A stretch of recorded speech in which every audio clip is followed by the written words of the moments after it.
The first time it happened, I thought I'd just forgotten it at home. The second time, maybe I'd misplaced it.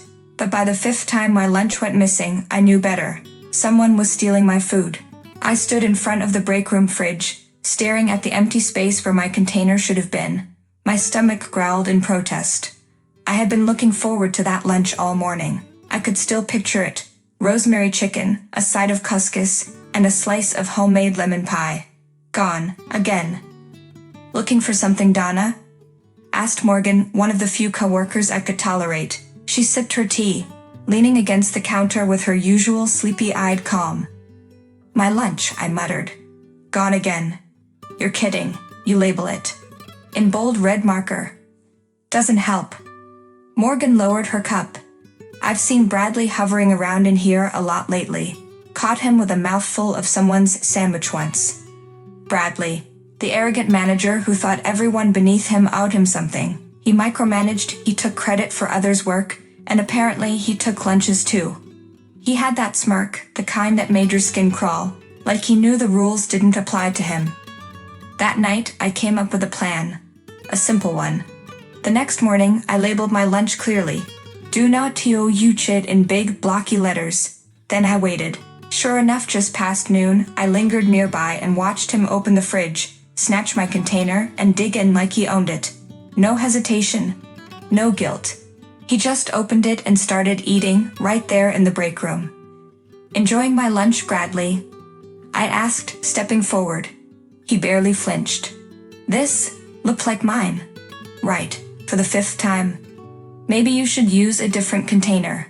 The way he said it, with that smug, dismissive tone, sent heat crawling up my neck.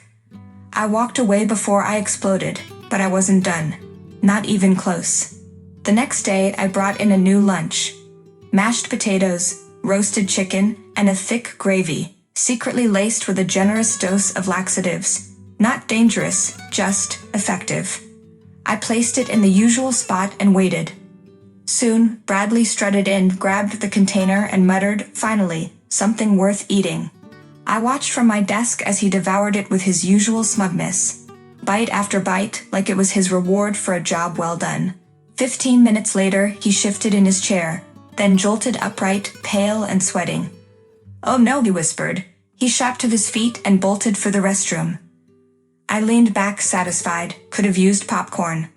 The groans from the restroom echoed down the hall. Everyone noticed. Colleagues exchanged glances. I kept my expression neutral, but inside I was beaming. He got what he deserved. Or so I thought. At 9:30 the next morning, an email arrived. Meeting with HR. Immediate attendance required. Bradley was already in the room, looking miserable and pale, like someone who'd seen the other side of a plumbing emergency. "Donna." The HR rep, Ms. Trent, began. "Bradley believes you tampered with a lunch he mistakenly consumed." I tilted my head. Interesting. I didn't realize my clearly labeled lunch belonged to him. Bradley snapped, "You knew I'd take it. You poisoned me." "You're admitting you stole it then?" Trent raised her hand.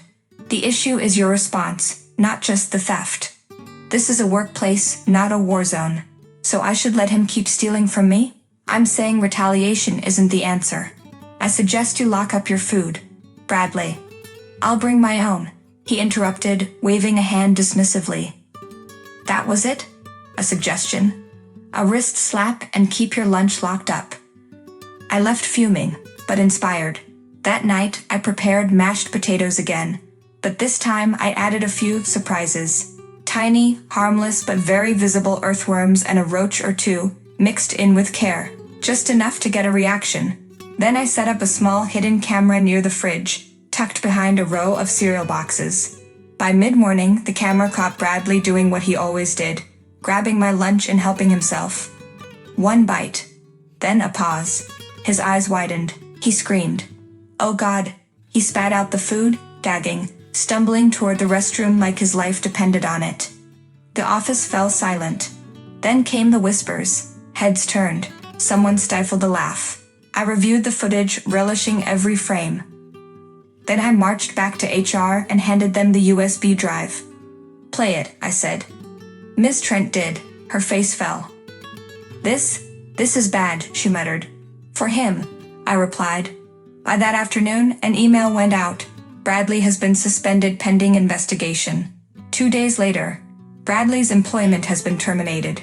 Justice wasn't just served. It was sealed, labeled, and stored right where he'd always looked. Only now, he knew better than to touch what wasn't his.